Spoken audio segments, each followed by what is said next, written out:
আসসালামু আলাইকুম।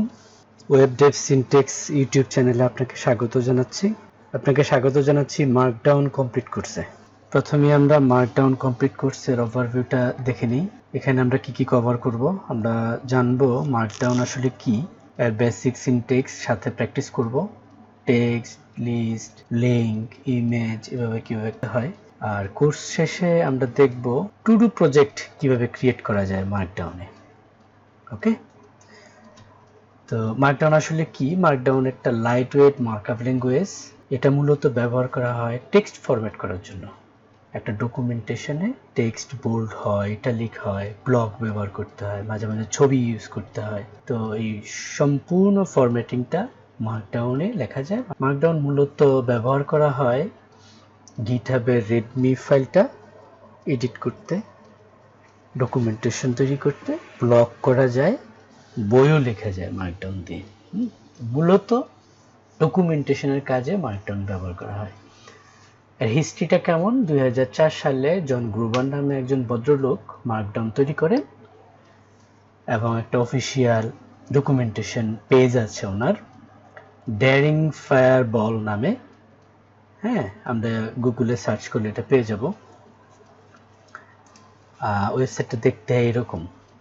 মার্কডাউনের আরো অনেকগুলা ডকুমেন্টেশন পেজ আছে, আমরা ইচ্ছা করলে ওগুলো দেখতে পারি। তার মধ্যে একটা হচ্ছে markdownguide.org। সে ইউজ কেস হচ্ছে রেডমি ফাইল এডিট করা গিটহাবের আর ডকুমেন্টেশন তৈরি করা। কেন ব্যবহার করব মার্কডাউন? আর কোন টুলস কি নাই? আছে। মার্কডাউনটা তুলনামূলকভাবে লিখতে এবং পড়তে সহজ। HTML এ খুব সহজে মার্কডাউন ফাইল কনভার্ট করা যায়। কি টুলস ব্যবহার করব মার্কডাউন লিখতে? পপুলার টুলসের মধ্যে যেমন VS কোড আছে, তার মধ্যে যদি মার্কডাউন প্রিভিউ ইনহ্যান্স নামে একটা প্লাগইন আছে, ইনস্টল করে নিই। প্লাগইনটা দেখতে এমন, মার্কডাউন প্রিভিউ ইনহ্যান্স আমার এখানে ইনস্টল করা আছে। আপনারা এক্সটেনশন অপশন থেকে এটি ইনস্টল করে নেবেন। মার্কডাউনের অনলাইন এডিটর আছে, তার মধ্যে খুব জনপ্রিয় হচ্ছে স্ট্যাক এডিট, আর এটা হচ্ছে ডিলিঙ্গার। আমরা স্ট্যাক এডিটেও আজকে কোড করে দেখব কেমন দেখায়, VS কোডেও কোড করে দেখব কেমন দেখায়। মার্কডাউনের কোর কনসেপ্ট আমরা কি শিখব? হেডিং, হরিজন্টাল রোল, প্যারাগ্রাফ, তারপর লাইন ব্রেক কিভাবে দিতে হয়, এমফাসিস মানে টেক্সট ফরম্যাটিং, টেক্সটের স্টাইলিংটা অ্যাকচুয়ালি, ব্লক কোড কিভাবে লিখতে হয়, লিস্টের ব্যবহার, টেবল কিভাবে ইউজ করা যায় মার্কডাউনে, কোড এবং সিনট্যাক্স হাইলাইটিং, লিংক, ইমেজেস, কিভাবে বিভিন্ন ক্যারেক্টার স্কিপিং করা যায়, HTML ও লেখা যায় মার্কডাউনে এবং খুব সুন্দর আউটপুট আসে। আমরা এগুলো দেখব একে একে। আমরা VS কোডে চলে যাই, ফাইল ডিরেক্টরিতে গেলাম। এই হচ্ছে আমাদের কোর কনসেপ্ট। প্রথমে আছে হেডিং, যে কোনো জায়গায় একটা ফাইল ক্রিয়েট করতে পারি। আমরা ফাইলের নাম দিব readme.md। এখানে ফাইলের নামটা অতটা ইম্পর্টেন্ট না, যে কোনো নাম দিতে পারি, তবে কোনো স্পেস ব্যবহার করব না, নাম্বার ব্যবহার করব না। তারপরে ফাইলের এক্সটেনশন দিব .md। .md মানে হচ্ছে ডট মার্কডাউন। আমরা যদি এন্টার দেই তাহলে আমাদের মার্কডাউন ফাইলটা ক্রিয়েট হয়ে গেল। তো readme.md ফাইল ওপেন করছি, তার সাথে আমরা আউটপুটটাও যদি দেখতে চাই, এখানে একটা অপশন আছে মার্কডাউন প্রিভিউ ইনহ্যান্স, যে এই প্লাগইনটা ব্যবহার করছে এটা ডান পাশে দেখাইতেছে। ক্লিক করলে আউটপুট এখানে আসবে।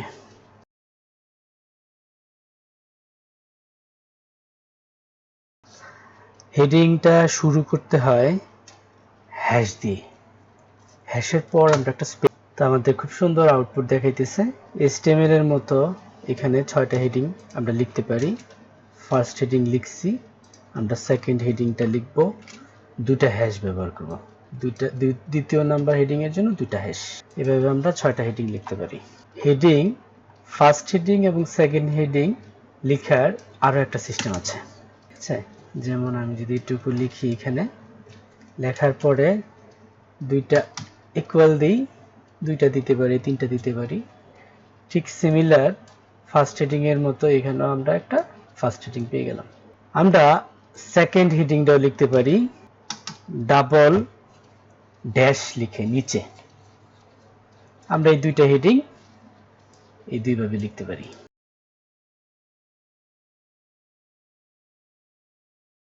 আমরা হরিজন্টাল রুল শিখবো। যদি স্পেস না দেই তাহলে কিন্তু হেডিং কাজ করবে না।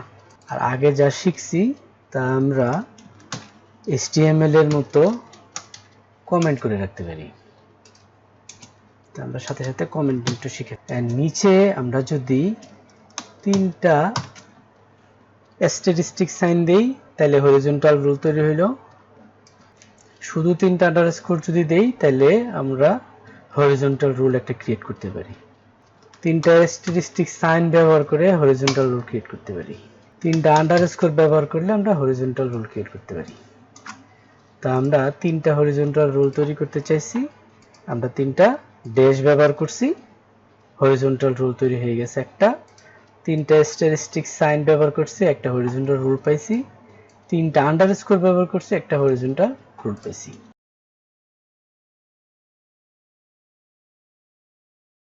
প্যারাগ্রাফটা দেখতে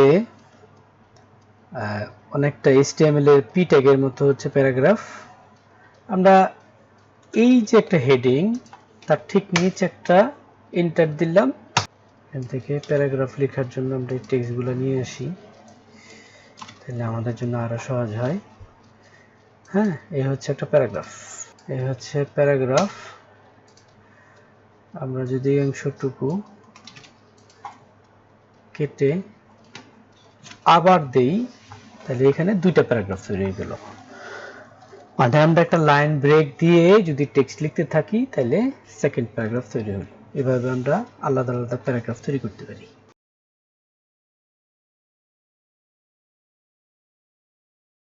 আমরা শিখব লাইন ব্রেক। লাইন ব্রেকটা কিভাবে কাজ করে। লাইন ব্রেকটা HTML এর br ট্যাগের মতো। একটা প্যারাগ্রাফ, তারপর একটা এন্টার দিলাম, লাইন ব্রেক হইয়া নিচে চলে আসছে। এটা এখানে শেষ হয়েছে, এখান থেকে আবার শুরু হয়েছে। এটা হচ্ছে লাইন ব্রেক। মানে একটা এন্টার দিলাম, যদি আমরা আরেকটা এন্টার দেই তাহলে 2টা প্যারাগ্রাফ হয়ে যাবে। মানে একটা লাইনের শেষে যদি আমরা এন্ড লাইন দেই তাহলে লাইন ব্রেক হয়ে যাবে। এর জন্য আলাদা কোনো ট্যাগ ব্যবহার করতে হবে না। আমরা ছোট্ট করে লেখার জন্য 2টা লাইন নেই। এই যে একটা লাইন, এই লাইনটা শেষ হয়েছে দিতে গিয়ে দি, কিন্তু এখানে আউটপুটে দেখাইতেছে না। কারণ কি? কারণ পুরোটাই একটা লাইন। আমরা যদি একটু বড় করে দেখতে পাবো। কিন্তু আমি যদি চাই প্রিন্টিং এর আগে লাইনটা ব্রেক হোক, তাহলে আমরা এইভাবে ব্রেক করতে পারি। একটা এন্টার দিলে লাইনটা ব্রেক হয়ে যাবে।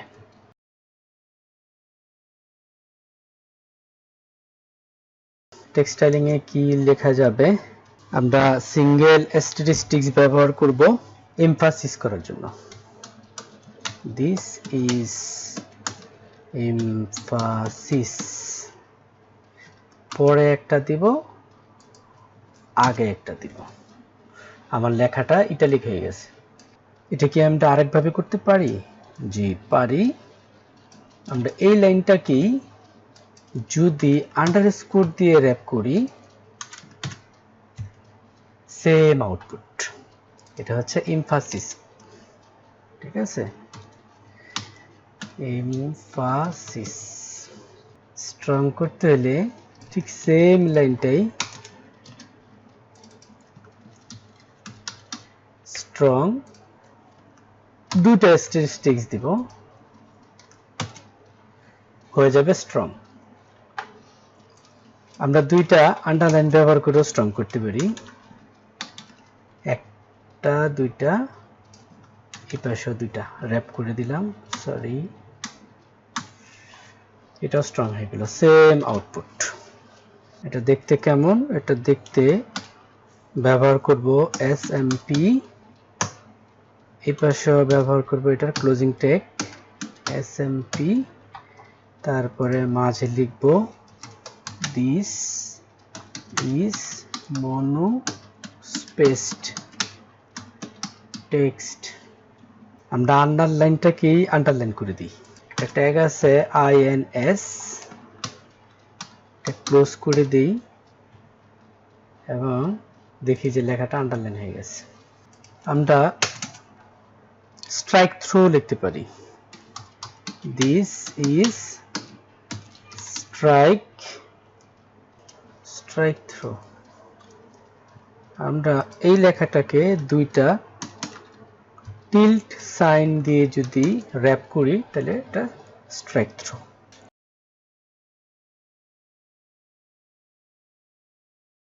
ব্লক কোড শুরু করতে হয় গ্রেটার দেন সাইন ইউজ করে।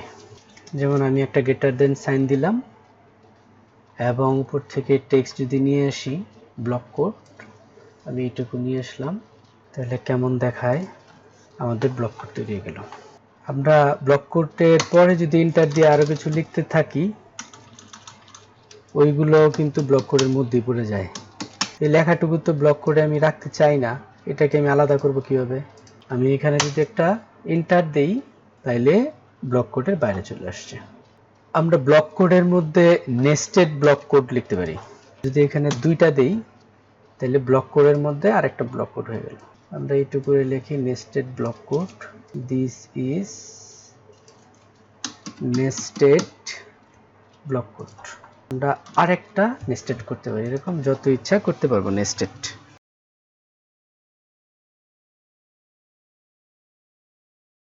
তাহলে অর্ডার লিস্ট লিখতে আমাদের প্রথমে প্রয়োজন হবে 1 দিয়ে একটা ডট দিব, দিস ইজ। আমরা যদি খেয়াল করি এখানে 4 লিখছি তারপর একটা 4, কিন্তু আউটপুটে দেখাইতেছে 4 এবং 5। আমরা এটা 5 করে দিই। আমরা কি নেস্টেড অর্ডার লিস্ট তৈরি করতে পারি? পারি। আমরা যদি এখানে একটা ট্যাব দিয়ে লিখি 1, বোঝা যাচ্ছে যে এটা সাব লিস্ট। আমরা তার মধ্যেও কি নেস্টেড করতে পারি? আমরা আরেকটা নেই, এটা হচ্ছে 4th। আমরা এখানে যদি আরেকটা লিস্ট ব্যবহার করতে চাই 1.3rd, এটা 4 দিলাম, তাহলে পরবর্তী লিস্টটা শুরু হবে এবিসিডি দিয়ে। আমরা অর্ডার লিস্ট শিখলাম। আনঅর্ডারড লিস্ট আমরা ড্যাশ ইউজ করে লিখতে পারি।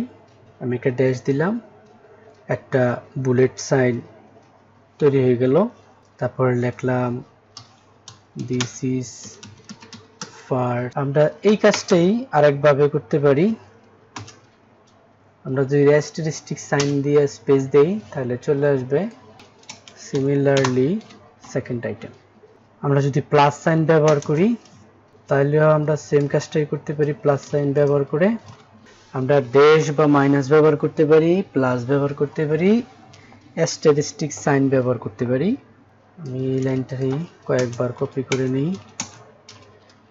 আমার এখানে 5টা আইটেম আছে, ফার্স্ট, সেকেন্ড, এটা হচ্ছে থার্ড। আমি যদি চাই এই থার্ড থেকে ফোর্থ পর্যন্ত সেকেন্ডের নেস্টেড হবে, তাহলে সেকেন্ডের নেস্টেড হয়ে গেল, একই আউটপুট আসবে। সেম কাজ একবার আমরা মাইনাস দিয়ে করছি বা ড্যাশ দিয়ে, আরেকবার আমরা প্লাস দিয়ে করব, আরেকবার করছি অ্যাস্টেরিস্টিক সাইন দিয়ে। ঠিক আছে, দেখতে সেম।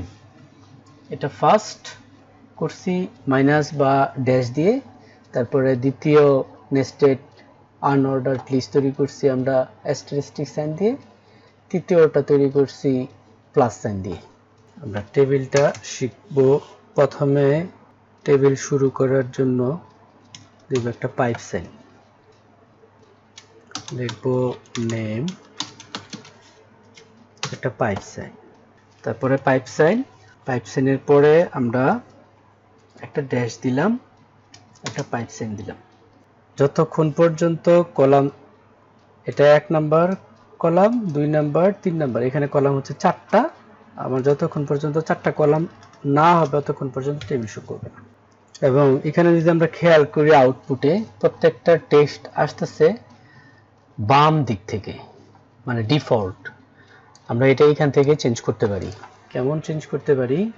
অ্যালাইন, লেফট অ্যালাইনমেন্টে কিভাবে হবে? আমরা যদি এখানে একটা কোলন দেই তাহলে এই যে আমাদের নামটা সরে এদিকে চলে আসছে। আমরা যদি এখানে একটা কোলন দেই তাহলে আমাদের রুলটাও সরে আসছে, মানে হাইপেনের যে পাশে কোলন দিব অ্যালাইনমেন্টটা ওইদিকে হবে। আমরা পুরোটাই লেফট অ্যালাইনমেন্ট করে দেই মার্কস।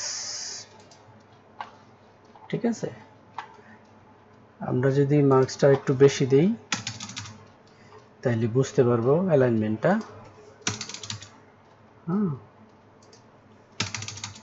সেলগুলার value left alignment. যদি কুলন ডান পাশে ব্যবহার করি ড্যাশের তাহলে রাইট অ্যালাইনমেন্ট। যদি কুলন দুই পাশে ব্যবহার করি তাহলে টেক্সট হয়ে যাবে সেন্টার্ড, হেডিংটাও হয়ে যাবে সেন্টার্ড।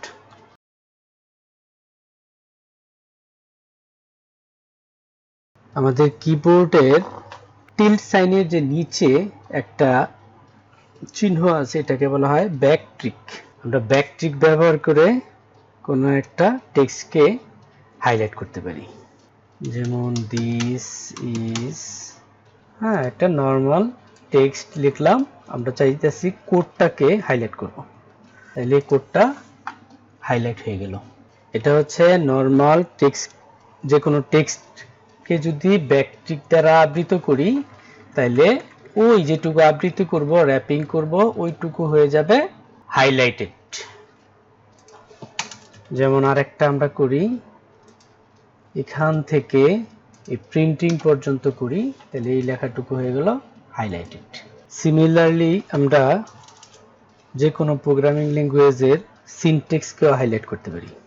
এটা করার নিয়মটা হচ্ছে তিনটা ব্যাকট্রিক দিব, তারপর আমরা যে প্রোগ্রামিং ল্যাঙ্গুয়েজের সিনট্যাক্স হাইলাইট করতে চাই ওই প্রোগ্রামিং ল্যাঙ্গুয়েজের নাম লিখব। যেমন জাভা স্ক্রিপ্ট দিলাম, তারপরে আমরা কোডটুকু লিখব। যেমন আমি লিখলাম বার, এখানে চলে আসছে আমার, তারপর এটাকে আবার ক্লোজ করে দিব।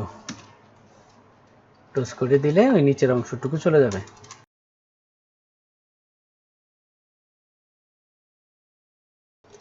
লিঙ্ক শুরু হয় থার্ড ব্র্যাকেট দিয়ে। একটা প্যারামিটার যদি দেই তাইলে আমার লিঙ্কটা দেখায়। প্যারামিটারের ভিতরে কি থাকবে? লিঙ্কের অ্যাড্রেস থাকবে http। এই হচ্ছে আমার একটা লিঙ্ক।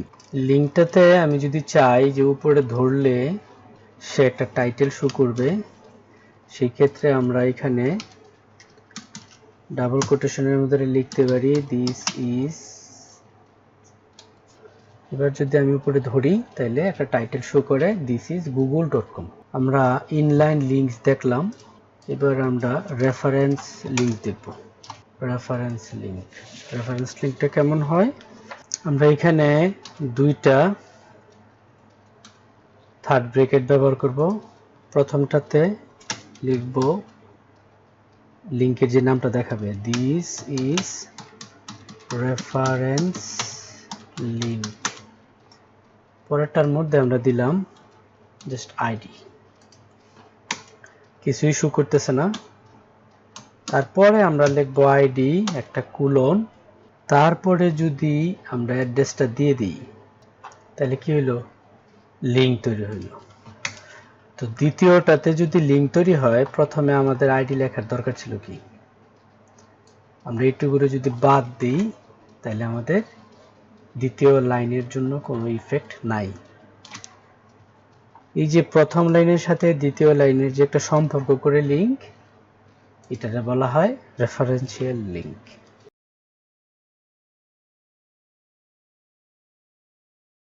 ইমেজ ট্যাগটা শুরু হয় এক্সক্লামেশন সাইন দিয়ে, তারপরে থার্ড ব্র্যাকেট। থার্ড ব্র্যাকেটের মধ্যে HTML এ যেমন আমরা ইমেজ ব্যবহার করার সময় অল্টার টেক্সট ব্যবহার করি, যে ইমেজ দেখা না গেলে একটা লেখা দেখা যাবে, এরকম এখানে লিখব দিস ইজ। আমরা এখান থেকে ডেয়ারিং ফায়ারবলের ডকুমেন্টেশন থেকে তার লিঙ্কটা কপি করতে পারি, কপি ইমেজ লিঙ্ক, এবং আমরা এটা ব্যবহার করব এখানে। দুটা জিনিস করছি আমরা, এক্সক্লামেশন সাইন দিয়ে থার্ড ব্র্যাকেট, তারপরে আমরা ইমেজের অল্টার টেক্সট লিখলাম ডেয়ারিং ফায়ারবল। ঠিক আছে, যেহেতু আমাদের ডেয়ারিং ফায়ারবল লোগোটা পাচ্ছে সেজন্য অল্টার টেক্সটটা দেখাইতেছে না, যদি ছবিটা না পায় তাহলে কি হবে? তাহলে আমাদেরকে দেখাবে this is daring fireball logo. Inline ইমেজে আমরা আর কি করতে পারি? এই ইমেজে আমরা একটা লিংকের মতো টাইটেল অ্যাড করে দিতে পারি। দিস ইজ ডেরিং ফায়ারবল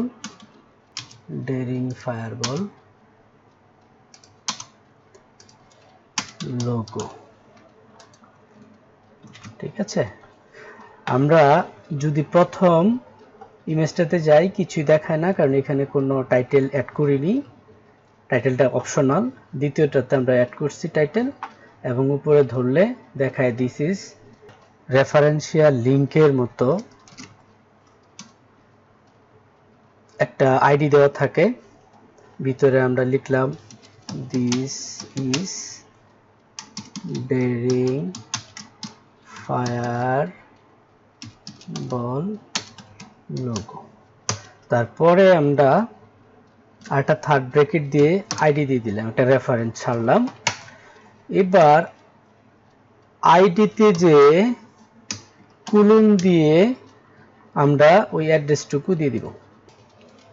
আচ্ছা, সে এখন এখানে পাচ্ছে না, বিএস কোডে এটার রেজাল্টটা ঠিকমতো দেখাইতেছে না।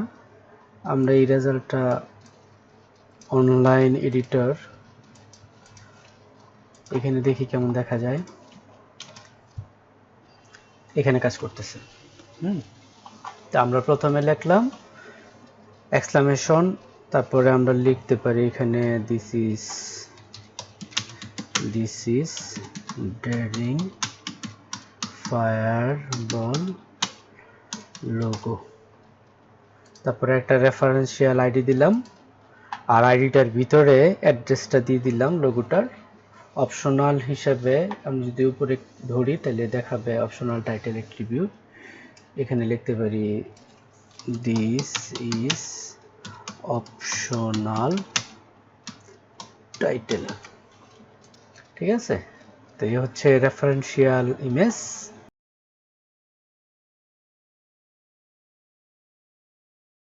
মার্কডাউনে সব কিছু স্কেপ করতে ব্যাক স্ল্যাশ ব্যবহার করা হয়।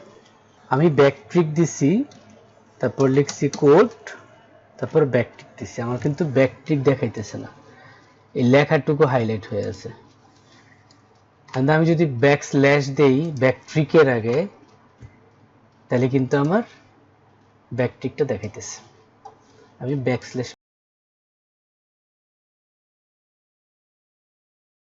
ব্যবহার করছি এখানে ব্যাকট্রিকটা এসকেপ করার জন্য। টেবিল নিলাম এবং ক্লোজ করে দিলাম।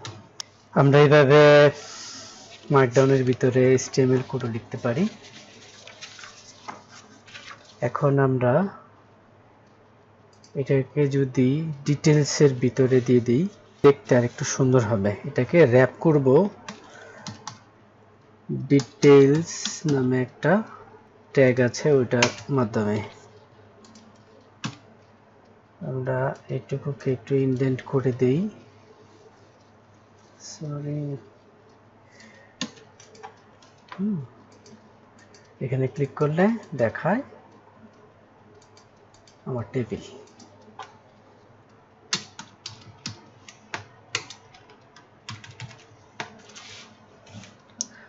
আমরা শিখছি যে হাইপেন দিলে একটা বুলেট সাইন তৈরি হয়।